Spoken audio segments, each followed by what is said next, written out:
10 अप्रैल को महिंद्रा ने 2 ऐसी घोषणाएं की जो बिल्कुल अलग अलग कहानियां बताती हैं। आइए समझते हैं। तो एक ही दिन में 2 फाइलिंग्स, एक दिखाती है जबरदस्त ग्रोथ और दूसरी एक स्ट्रेटेजिक एग्जिट। चलिए पहले मार्च की सेल्स रिपोर्ट पर नजर डालते हैं, और सच कहूं तो ये आंकड़े काफी दमदार हैं। कुल बिक्री में देखिए कितना बड़ा उछाल है। साफ है कि मार्केट में मोमेंटम तगड़ा है, पर ये ग्रोथ आई कहां से? साफ दिख रहा है कि स्कॉर्पियो और थार जैसे यूटिलिटी व्हीकल्स ही इस ग्रोथ को असल में पावर दे रहे हैं। लेकिन इन नंबर्स में एक और दिलचस्प ट्रेंड छिपा है, और वो है इलेक्ट्रिक व्हीकल्स का। इलेक्ट्रिक एसयूवीज की बिक्री पिछले साल के मुकाबले 2 गुनी से भी ज्यादा हो गई। अब आते हैं दूसरी घोषणा पर, जो एक डाइवेस्टमेंट के बारे में है। देखते हैं ये बड़ी पिक्चर में कैसे फिट होती है। कंपनी ने अपनी एक स्टेप डाउन सब्सिडियरी अरकुंट फाउंड्री बेच दी। पर यह स्टेप डाउन सब्सिडियरी होती क्या है? आसान भाषा में ये एक सब्सिडियरी की भी सब्सिडियरी होती है, मतलब मेन कंपनी के ऑपरेशन से काफी दूर। महिंद्रा की ऑफिशियल फाइलिंग कहती है कि ये कोई मजबूरी नहीं बल्कि एक सोचा समझा स्ट्रेटेजिक मूव था। इस फाउंड्री का कंपनी के कुल टर्नओवर में योगदान आधे % से भी कम था। सोचिए जरा। और ये आंकड़ा इसकी असली हालत बयां करता है। दिसंबर तक इसकी नेटवर्थ 0 हो चुकी थी। अब ऐसे में कोई इस बिजनेस के लिए क्या कीमत देगा? जवाब थोड़ा चौंकाने वाला है। इसकी फाइनल कीमत मिली सिर्फ और सिर्फ करीब 2,13,000 रुपए।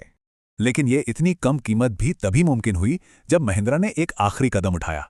बिक्री से पहले महिंद्रा को इसका सारा कर्ज चुकाने के लिए इसमें लगभग 256 करोड़ रुपए डालने पड़े। तो एक तरफ रिकॉर्ड तोड़ सेल्स और दूसरी तरफ एक महंगा एग्जिट। आखिर चल क्या रहा है? इन दोनों को साथ रखकर देखिए, स्ट्रैटेजी बिल्कुल साफ हो जाती है। फोकस सिर्फ हाई ग्रोथ कोर बिजनेस पर है।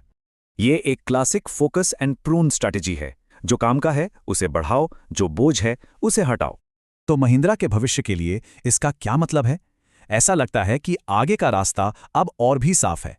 मतलब फाउंड्री बेचकर जो पैसा और अटेंशन बचा, उसे अब उन चीजों पर लगाया जा रहा है जो वाकई काम कर रही हैं। तो अब एक गौण स्ट्रक्चर और ऑटो बिजनेस पर क्लियर फोकस के साथ असली सवाल यह है कि महिंद्रा का अगला बड़ा मूव क्या होगा। भारत के रिन्यूएबल एनर्जी सेक्टर में एक जबरदस्त डील हुई है। चलिए देखते हैं क्या है ये। 2 बहुत बड़े कॉर्पोरेट दिग्गज भारत के ग्रीन एनर्जी भविष्य के लिए एक साथ आए हैं। तो इस डील में एक नई जॉइंट वेंचर कंपनी बनेगी। काम होगा पूरे भारत में रिन्यूएबल एनर्जी प्रोजेक्ट्स लगाना। तो आखिर इस बड़ी डील के पीछे कौन है? चलिए इन कॉर्पोरेट दिग्गजों से मिलते हैं। एक तरफ है Adani green energy limited, Bharat की सबसे बड़ी रिन्यूएबल एनर्जी कंपनी, और दूसरी तरफ वो है मिनर्वा होल्डिंग आरएससी लिमिटेड। लेकिन मिनर्वा असल में E.0 की कंपनी है, जो IHE ग्रुप का ही एक हिस्सा है। और IHC ग्रुप कोई छोटी मोटी कंपनी नहीं, यूएई की सबसे बड़ी लिस्टेड कंपनी है। तो ये पूरा स्ट्रक्चर काम कैसे करता है? देखिए, ये टेबल पूरी कहानी बताता है। ठीक है, तो इस जॉइंट वेंचर का मिशन क्या है? आखिर ये नई कंपनी करने क्या वाली है? मिशन एकदम सीधा है। भारत में रिन्यूएबल एनर्जी प्रोजेक्ट्स को डेवलप करना, बनाना और फिर उन्हें चलाना। तो सबसे जरूरी सवाल, कंट्रोल किसके हाथ में होगा? चलिए पावर स्ट्रक्चर को समझते हैं। यहां ओनरशिप साफ है। मिनर्वा के पास होगी 80% हिस्सेदारी और अडानी की कंपनी के पास 20% तक। और ये फर्क बोर्ड ऑफ डायरेक्टर्स में भी दिखता है। मिनर्वा के 4 डायरेक्टर तो अडानी का सिर्फ 1। तो कुल मिला के इस पार्टनरशिप का मतलब क्या है और ये इतनी अहम क्यों है? ये पार्टनरशिप यूएई के बड़े कैपिटल को अडानी की लोकल एक्सपर्टीज के साथ जोड़ती है। तो अब देखने वाली बात यह है कि ये power house joint venture Bharat का एनर्जी लैंडस्केप कैसे बदलेगा।